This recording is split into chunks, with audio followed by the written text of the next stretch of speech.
Shalom, mempelai Kristus, saudara-saudari, sahabat Community of Miracle yang diberkati Tuhan Yesus Kristus, puji Tuhan.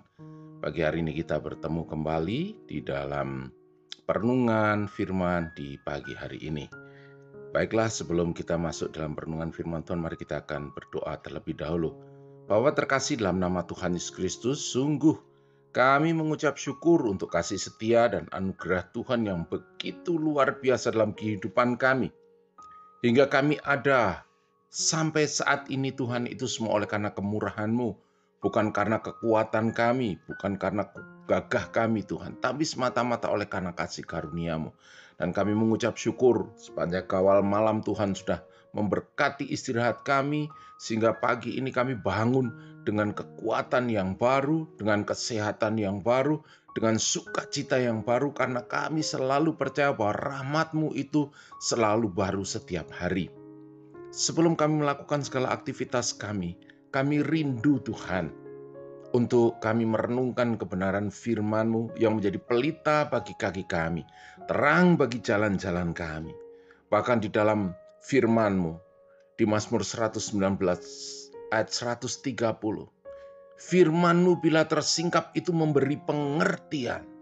Dan kami rindu Tuhan, supaya kami berpengertian, sehingga kami tahu kehendak-Mu di dalam setiap kehidupan kami. Mengucap syukur untuk semuanya dalam nama Tuhan Yesus Kristus. Haleluya. Amin. Ya, puji Tuhan, pagi hari ini kita akan belajar bersama-sama bagaimana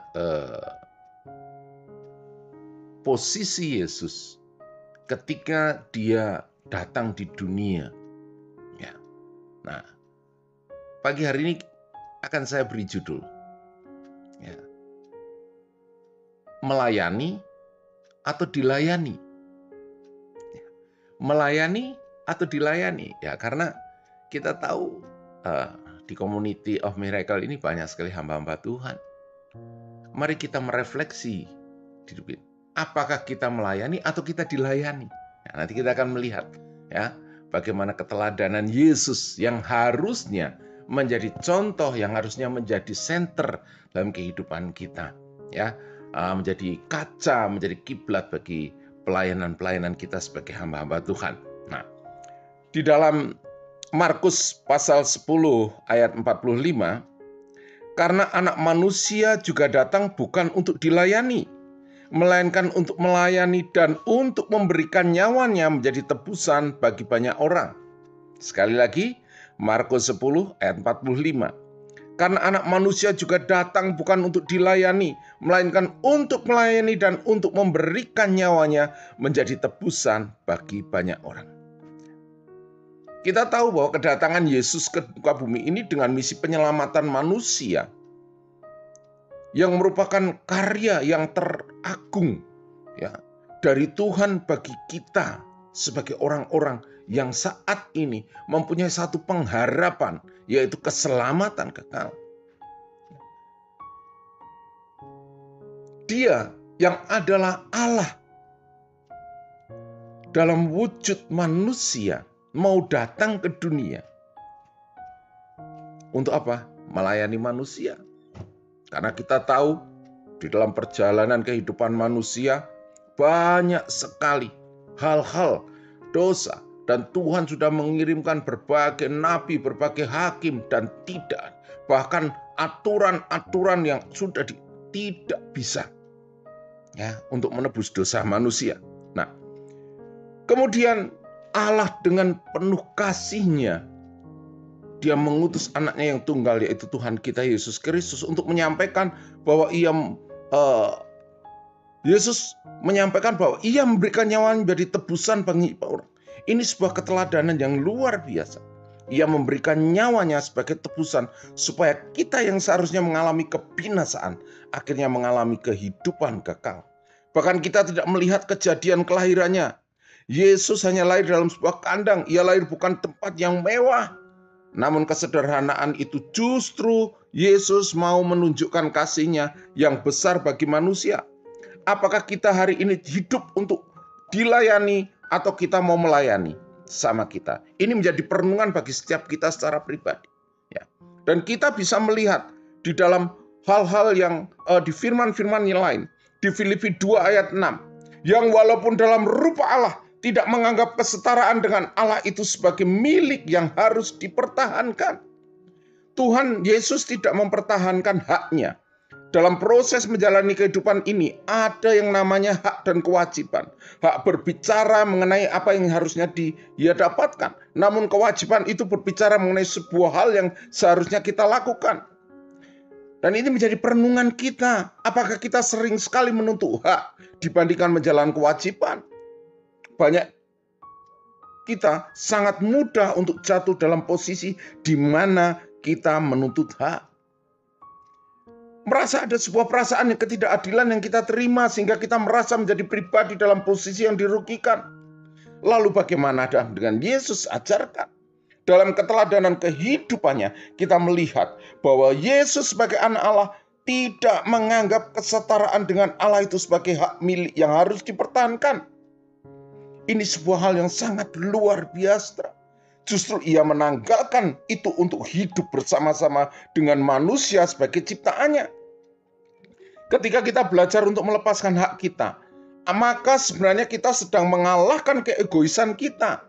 Sejatinya ketika kita hidup bukan sekedar mengejar hak untuk kepuasan kita, namun bagaimana kita menjadi berkat bagi sesama.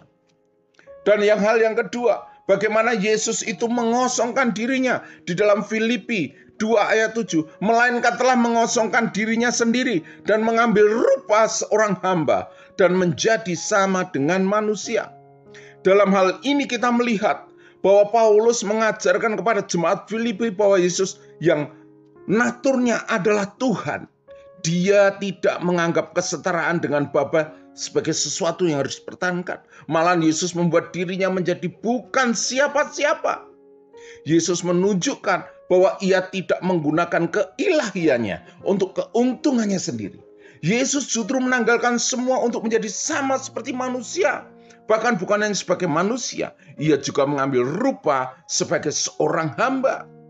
Yesus untuk memilih dilahirkan sebagai seorang manusia, menerima keterbatasan tubuh manusia yang terikat dengan tempat dan waktu, dan dibalut dalam kulit yang tidak sempurna. Bahkan kita melihat kesetiaannya sampai kepada kematiannya di atas kayu salib.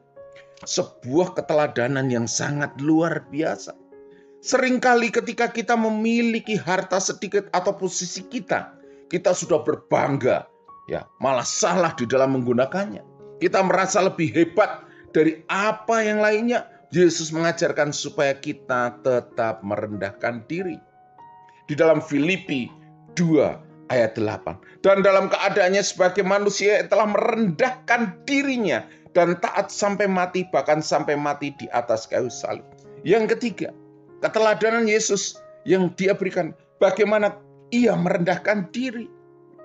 Tuhan Yesus menghendaki kita supaya menjadi orang-orang yang taat.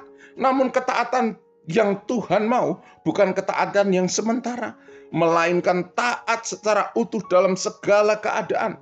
Seringkali kita mau taat ketika kita sedang mengalami berkat Tuhan. Namun bagaimana ketika kita mengalami pergumulan, tantangan? Apakah kita mau menjauh dari Tuhan, bahkan mulai undur dari pertemuan-pertemuan ibadah atau persekutuan-persekutuan? Yesus mengajarkan lewat kehidupannya bagaimana ia tetap mau merendahkan diri dan menyerahkan kepada kedaulatan Bapa. Apa yang Yesus lakukan seturut dengan apa yang Bapa perintahkan. Sikap yang mau merendahkan diri bahkan memiliki ketaatan sampai menjadi hal yang perlu kita contoh.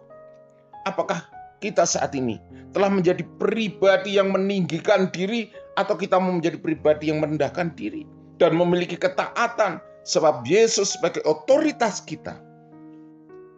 Mari, biarlah setiap langkah kita seturut kehendaknya sama seperti Yesus melangkah sesuai dengan kehendak Bapa. Sekarang menjadi satu pertanyaan bagi setiap kita. Apakah kita melayani atau kita dilayani? Apakah kita merendah diri atau kita gila hormat? Bapak, Ibu, Saudara-saudara, sahabat Community of Miracle, perenungan pagi hari ini merupakan sesuatu yang sangat luar biasa. kalau itu ada di dalam kehidupan kita. Sebagai pelayan-pelayan Tuhan, sebagai hamba-hamba Tuhan, bagaimana kita harus tidak mempertahankan hak kita. Kita mau mengosongkan diri bahkan menjadi seorang hamba dan merendahkan diri. Kalau kita sudah mempunyai satu predikat hamba, sebenarnya kita sudah tidak punya apa-apa. Kita hanya melakukan apa yang harus kita lakukan. Puji Tuhan. Bapak Ibu Saudara terkasih.